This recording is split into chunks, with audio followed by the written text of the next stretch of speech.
Hi everyone, this is my LibGuide on fake news and media literacy, teaching students how to evaluate news and information.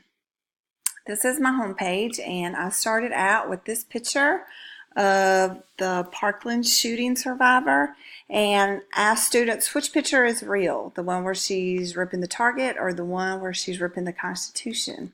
And I did include the little tweet there, as well as the article from CBS News, which explains how the picture was photoshopped and how this picture here, where she's ripping the Constitution, is not the real picture. It was actually photoshopped, and how easy it is to actually photoshop a picture and how damaging it can be and how it can cause so much controversy. So this is the article. And other things that I included on my homepage was a picture of Abraham Lincoln and a quote by him, which says, "Don't believe everything you read on the internet just because there's a picture with a quote next to it, Abraham Lincoln." Now, our younger students might not really believe that the internet ever existed because they've always lived with the internet, so they might actually think that this is legit. So it is important to know what fake news is. It's just as it sounds. It's news that's misleading. It's not based on any fact. It's actually fake, and this is not something that's new. It's been around for a long time. I remember when I was a little girl, standing in the grocery store line with my mom, seeing all the magazines there stating that Elvis was alive, that there's been a Loch Ness monster sighting, and that Bigfoot was real. So this is not anything new, but our students now aren't just standing in lines in the grocery store. They are digital natives, and they all have a phone, and they have iPads and computers, and they're constantly getting inundated with news information. So they need to be able to evaluate this information and use information to think critically and to be literate. So on my next tab, I included some lesson plans. One is the tree octopus here. And I'll click on that. It'll take you to the site so you can see a little bit better. And it has the different tabs here, frequently asked questions, sightings. For younger students, I would use this. It even has a map. If we scroll on down, one thing we tell students to look for when we evaluate information is to make sure it has an author. This one does. It's even associated with the university and even a conservation society. So this might actually pass some of the evaluation tools that we use to evaluate resources. So we would want students to compare this resource to a legitimate resource such as Britannica Online or NC Wise Owl, the different encyclopedias that's in there, to see if they could actually find a tree octopus. So some other ones for elementary students is this marshmallow farming. I'll play a little clip of that. From a distance, this orchard looks healthy and productive. But up close, you can see that North Carolina's marshmallow crops are in trouble. The problem? Water. So for younger students, again, this might look legitimate to them because it's out on a farm. That farmer looks real. Those marshmallows do look kind of sad there, melting. So you would want them to look up using legitimate resources again to find out how marshmallows are actually made and compare those sources to find out if that's a true video or not. Something for high school students is this dihydrogen monoxide. This was a hoax that was created. It's actually another name for water, and this claims that this is a dangerous substance used to create bombs, causes cancer and other sicknesses. So this is good to show high school students because it uses big scientific words. They're accustomed to. Another lesson plan is how to spot fake news. And if I click on that, it actually gives you an open-end activity to do with students, shows you a video of how fake news was used on Facebook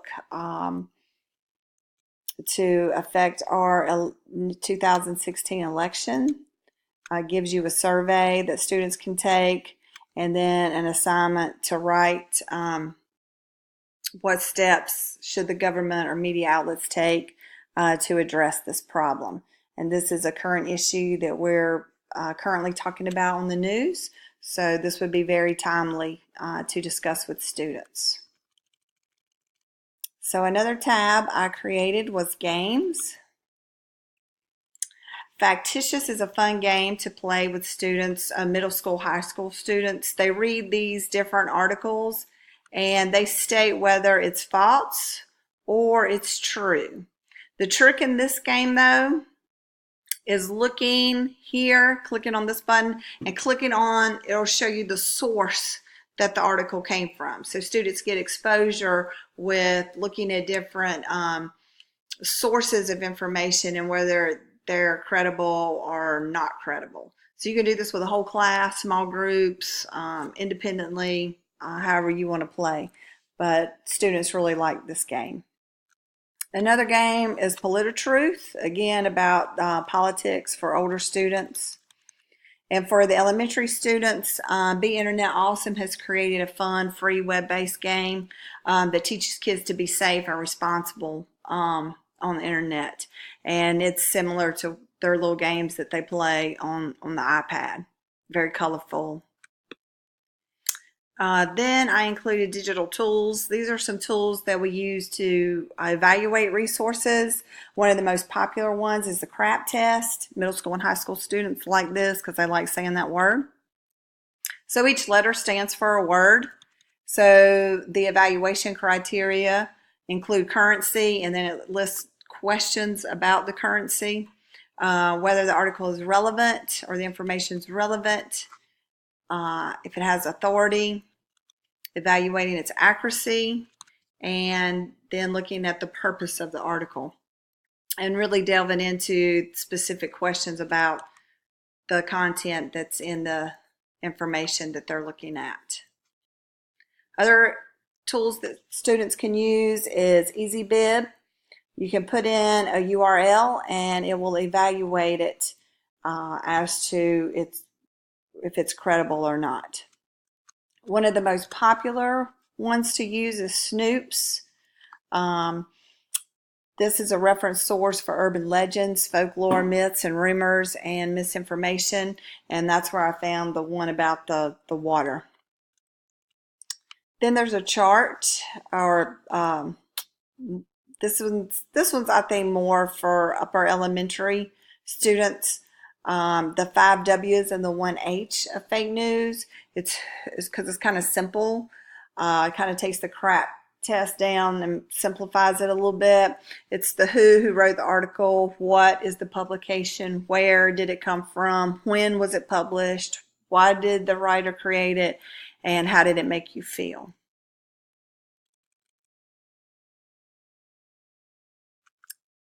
The next tab includes articles. There's lots of articles on fake news. This one, the fake news is media literacy, the answer. It is one of my favorites for older students. It actually shows a Facebook post, and this looks like the Pope is supporting and backing Trump here. And it goes on to explain what is fake news.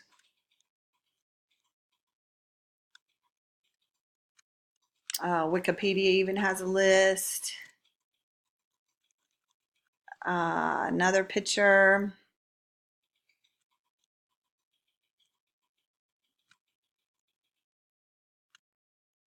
Some technical solutions. why media literacy is important. So that's a good article there. Then there's this one, helping students spot BS and decipher fake news. And again, this is more for teachers. Why is it a problem? And what can educators do to help students recognize credible sources?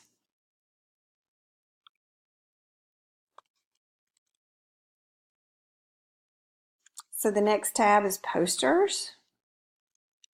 This is a poster of different news and media sources, and the ones on this side are liberal, and the ones more on this side are more conservative, and the ones here are more mainstream. So, you know, which ones do you want to look at and view as credible, and which ones tend to show bias or their own personal viewpoints and that kind of thing. So having those discussions with students is important. This is another poster about how to spot fake news, similar to the CRAP test, I think. And then again, is this story share worthy? You know, before you share it out. Again, asking some very simple questions about what makes a story credible. This one is the top 5 fact-checking resources. Again, it has Snoops on there, PolitiFact, factcheck.org, American Press Institute, and Washington Post Fact Checker. So these are really good resources that students could use to practice looking up different information that's out there. And this one is the new digital citizenship, empowering proactive digital learners. Then I included several videos. This one, how to choose your news, is from commonsensemedia.org. There's lots of information on there about how to keep students safe on the internet, as well as how to evaluate resources. This one is from, I think, a TED Talk. It's very student oriented in the graphics and the animations that they use. I'll play a little bit of it.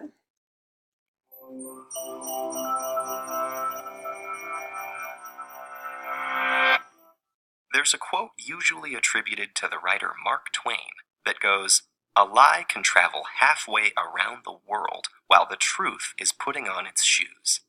Funny thing about that, there's reason to doubt that Mark Twain ever said this at all. Then I included in the next tab definitions. Most of these they might know, but students might not know what spin journalism is or media bias. And then I included some additional readings and articles. Thank y'all so much for listening. Please feel free to use any of this information that you would like in your schools or libraries. Have a great day. Thanks. Bye.